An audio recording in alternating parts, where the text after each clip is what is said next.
दोस्तों नमस्कार। 4 पीएम गुजरात पर आप सभी का बहुत-बहुत स्वागत है। मैं हूं आपका दोस्त मयूर जानी। दोस्तों आज इस वीडियो में हम एक ऐसी खबर पे बात करने वाले हैं जो गुजरात से भी संबंधित है और देश से भी संबंधित है। बात होगी अमृतकाल की। अमृतकाल की जो प्रभाव है पूरे देश में, पर पता नहीं क्यों कुछ लोग उस प्रभाव से बेअसर हैं, उसकी बात करनी है। कल हमने उसका छोटा-सा ज़िक्र किया था। आज थोड़ी विस्तार से बात करनी है। अ, देखिए वो खबर आपने हमने आपको कल बताई थी, थोड़ी थोड़ी बात हुई थी हमारी इस पर कि भाई वो 276 लोग शशि रेड्डी नाम के एक एजेंट के ज़रिए लाखों करोड़ों रुपए पर पर्सन चुकाकर, खर्च कर कर, जान का जोखिम लेकर ऐसा तो क्या हो गया है कि वो कनाडा, अमेरिका जाना चाहते थे इलीगली। माफ कीजिएगा थोड़ा गला अभी भी खराब है। तो गैर कानूनी तौर से वो कनाडा या अमेरिका एक चार्टर्ड फ्लाइट में क्यों जाना चाहते थे? ये बड़ा सवाल है। खैर, उसके बाद वो नहीं जा पाए, फ्रांस में उनको रोका गया और उसके बाद उनकी जो है मजबूरन उनकी वो ना चाहते हुए भी उनकी घर वापसी हुई।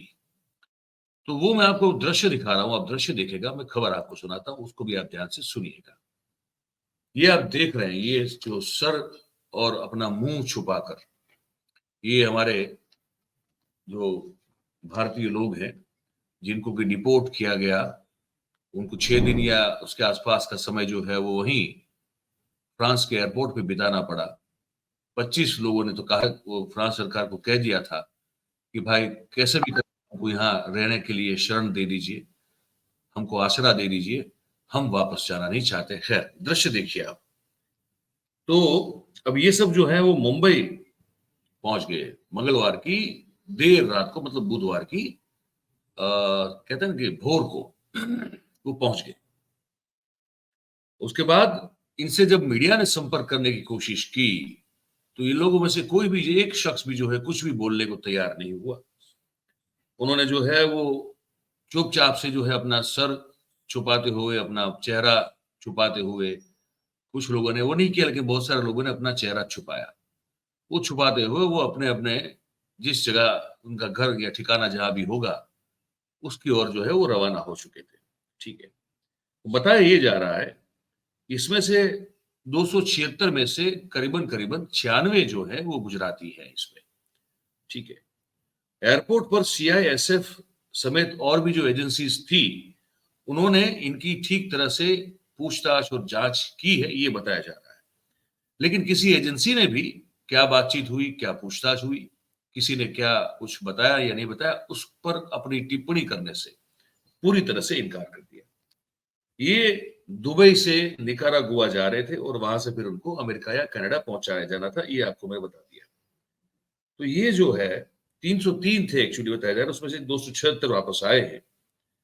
तो अब ये कैसे पकड़े गए ये तो मैं आपको बता चुका हूं, लेकिन वो 25 लोग अभी भी जो है वो मांग रहे हैं कि हमको फ्रांस का नागरिक बना दिया जाए, हमको सिटीजनशिप जो है वो फ्रांस की दे दी जाए। भाई हम वापस जाना नहीं चाहते। उसमें से 2 लोग पकड़े गए हैं, तो बाकी वो सब वहीं के वहीं हैं और 276 जो है वो वापस आ गए। ठीक है। और बहुत सारे प्रवासी जो है इनमें से ऐसे पाए गए, उन्होंने धमाल मचा दिया वहाँ फ्रांस एयरपोर्ट पे और कहा कि हम कैसे कुछ भी कर लो, हम तो वापस नहीं जाएँगे, हमको यहीं कहीं कुछ भी काम दे दो, हमको यहीं शरण दे दो, लेकिन हम वापस नहीं जाएँगे। ये लोग अमृतकाल के विरोधी हैं, ये मानकर चलना पड़ेगा भाई साहब। ठीक है, तो वापस फिर भी उनको भेजा गया 303 में से 276 को। तो ये रोमानियन एयरलाइंस की चार्टर्ड फ्लाइट थी, वो बुधवार की सुबह 4 बजे के आसपास पहुंची, ये बताया जा रहा है। ये शायद मंगलवार की सुबह पहुंची। खैर, मतलब कुल मिला के मामला ये कि पहुंचे वापस, ठीक है। और ये जो है इसमें आगे जो मैं आपको जानकारी मेरे पास है, उसमें आपको बताना चाहता हूँ क्योंकि ये बड़ा इंटरेस्टिंग सा मामला है ये, है ना? पहली बार इतने एक अजीब तरह की बात हमारे सामने आई है। हालाँकि लोग इलीगल तरीके से जाते हैं, वो बात हम समझते हैं। लेकिन इलीगल तरीके से एक साथ इतने लोगों का जाना, ये बड़ी अजीब सी बात है। तो इस पर इसलिए बात कर रहे हैं, आप दृश्य देखते रहिए। तो बताया ये जा रहा है कि इनमें से बहुत सारे लोग वापस आना ही नहीं चाहते थे। कह दिया कि भैया हम तो नहीं आएंगे, कुछ भी कर लो। मतलब कि गजब का पूरा मामला जो है वो, उन्होंने वहां ड्रामा तमाशा सब कुछ किया। खैर उनकी नहीं चली और उनको वापस आना पड़ा, वो बात अलग है। लेकिन ये जो वापस घर वापसी कर जो जिन लोगों ने की है, तो 4 घंटे उनकी पूछताछ ये सब चली, बताया जा रहा है। उसके बाद वो एयरपोर्ट के बाहर निकले। जब मीडिया वालों ने उनको घेर लिया तो उन्होंने एक शब्द बोलने से इनकार कर दिया। ज्यादातर लोगों ने अपने चेहरे ढांक लिए थे, चेहरे छुपा दिए थे, और फिर वो जो है वो अपने अपने गंतव्य स्थान पर चले गए। एक आंकड़ा आपको बता रहा हूं, 2023 की साल में, फाइनेंशियल ईयर की बात कर ले अगर हम लोग, तो आपको बता दूं कि कम से कम 96,970 भारतीय जो है वो अमेरिका में गैर कानूनी तौर से, अवैध रूप से घुसने की कोशिश कर चुके हैं। बाकी लोग जो है अभी फ्रांस में पड़े, उनका क्या होगा, उनको सिटीजनशिप मिलेगी नहीं मिलेगी हमको नहीं पता। लेकिन अब आते हैं गुजरात की ओर, इसमें इसी मामले में, इसी खबर में। तो गुजरात में ये है भाई, हमको ये बताया जा रहा है अभी यहाँ के कि उत्तर गुजरात और मध्य गुजरात के 96 में से 21 लोग जो है, कुल 96 बताया जा रहा है, उसमें से 21 लोग जो है देर रात को गुजरात वापस आए। अब गुजरात हमारी जो सीआईडी है, पुलिस हमारी जो, और क्राइम ब्रांच है हमारी जो, ये सब एजेंसियां हैं वो अब काम पे लगी है। हमको ये बताया जा रहा है कि जो अब उसमें डिस्प्यूट चल रहा है, कोई कह रहा है कि 96 गुजराती है, कोई कह रहा है 21 ही है। वो जब क्लियर होगा तब हम आपको बताएंगे। अभी खबर 21 की आ रही है, क्योंकि नाम गुजरातियों के 21 लोगों के मिले हुए हैं, और वो उत्तर गुजरात और मध्य गुजरात के। उन सबको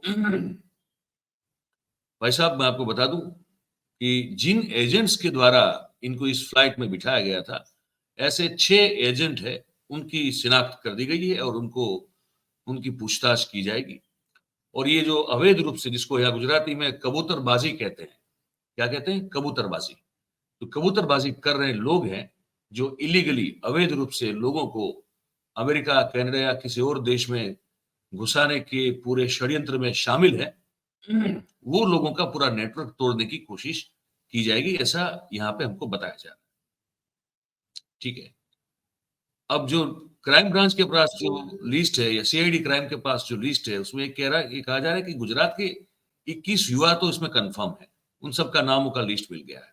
ज्यादातर ये लोग महसाणा, गांधीनगर, आणंद, पाटन और बनासकांठा इलाके के हैं, और इन सभी से, इसमें युवक भी हैं और युवतियां भी हैं, ये भी आपको बता दें।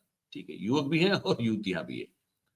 तो ये दिल्ली का जो शशि रेड्डी और उसके जो फोल्डर लोग हैं, उनके साथ मिलके गुजरात में और कितने लोग काम कर रहे हैं इस पूरे नेटवर्क में, अब तक कितने लोगों को ये लोग जो है वो बाहर भेजने में सफल हो पाए हैं, ये सब जो है, इस सब की पूरी जांच करने की कोशिश की जाएगी। कितने सफल होंगी पुलिस, या कितने, क्योंकि ये तो लगातार होता, लगातार घटती घटना है गुजरात में, इसमें कोई नई बात है नहीं। लेकिन फिर भी अब सवाल ये उठता है कि इन लोगों को चेहरे को, अपने चेहरे को ढांकने की कोशिश क्यों करनी पड़ी, ये भी तो सवाल उठता है। सीआईडी का कहना है कि फ्रांस में हकीकत में कितने लोगों ने राज्याश्रय पाया है कि नहीं, इस पर अभी कोई कंफर्मेशन नहीं मिल रही है। ठीक है, लेकिन ये राज्य से लेके, राष्ट्रीय स्तर से लेके अंतरराष्ट्रीय स्तर तक का पूरा एक बड़ा, एक खतरनाक नेटवर्क है। इस पर हम पूरी तरह से कोशिश करेंगे कि हम इस नेटवर्क को तोड़ दें। किसको कितना पैसा मिला, क्या रेट चलता है इलीगली जाने का, ये सब जो है इसमें अब केंद्रीय एजेंसी जो है उनकी भी मदद ली जाएगी, और इस नेटवर्क को तोड़ने की पूरी कोशिश की जाएगी। चलिए, ये तो होगा। सवाल ये बनता है कि अगर ये सब सही चल रहा है तो ये वापस आ गए, चलिए नहीं जा पाए, ठीक है, तो आ गए हैं तो चेहरा क्यों छुपा रहे हो भाई, चेहरा छुपाने की क्या जरूरत है। मैं बड़ी, देखिए मैं कहीं, अगर आप में से कोई अगर इस तरह से मेरी बात को ले कि मैं उनका मजाक उड़ा रहा हूं, या उनके जले पे नमक छिड़क रहा हूं, ना मैं नहीं कर रहा हूं। जला जो है वो तो देखिए मैं क्या कहूं आपको, महसूस तो वो हो रहा है कि जले पे नमक तो इस देश पे छिड़का जा रहा है, ऐसा मुझे लगता है। ठीक है, तो मैं वास्तविक सवाल उठा रहा हूं। एक तो मुंह छुपाने की क्या जरूरत, मीडिया से न बात न करने की, या तो मीडिया को टालने की क्या जरूरत, इनको आन पड़ी। वो जो डटे हुए हैं कि उनको राज्याश्रय फ्रांस में ही चाहिए, वो कौन लोग हैं जो किसी भी सूरत में भारत वापस आना नहीं चाहते? इसकी भी जानकारी देश की जनता को मिलनी चाहिए, मैं ये कह रहा हूं आपसे।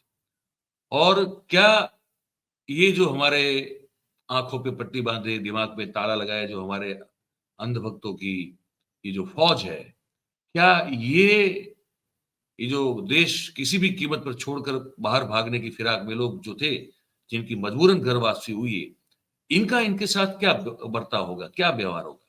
क्या इनमें से किसी अंधभक्त का भी कोई सगा या रिश्तेदार होगा जो ये देश छोड़ के जा रहा है? ये सब सवाल मन में उठ रहे हैं, और सवाल उठ रहे हैं तो उसको पूछना बड़ा वाजिब है, इसलिए पूछ रहा हूं। आप भी सोचिए इस पर, इस सब मुद्दे पर, है ना? तो यही बात बता रही थी आपको इस कार्यक्रम में। आगे और एक खबर के साथ आपको मैं मिलूंगा कुछ देर के बाद। तब तक आप अपनी जो राय है, अपनी सोच है इस विचार पर कमेंट करके हमको जरूर से बताइएगा। बात अगर आपको हमारी अच्छी लगती हो, सच्ची लगती हो, तो फिर इस वीडियो को लाइक करें, इसकी कमेंट, इसकी लिंक को शेयर करें हो सके उतना, और हमारा जो चैनल है उसको आप सब्सक्राइब करें और अपने आसपास के लोगों से करवाएं। बहुत बहुत धन्यवाद आप सभी का जो इस कार्यक्रम में हमारे साथ जुड़े। उन बातों पर सोचिए और सोच विचार जरूर कीजिएगा जो हमने अभी आपको कहा है, जो सवाल उठाए हैं। तो इस पर भी विशेष रूप से कि इनमें से क्या कुछ लोग ऐसे भी होंगे जो अंधभक्तों के, जो हाथ में त्रिशूल लेके घूमते हैं, उनके करीबी रिश्तेदार हो सकते हैं क्या? अगर हैं तो उसका भी पता देश को होना चाहिए। सोचिएगा जरूर। बहुत बहुत धन्यवाद। Thank you very much. नमस्कार।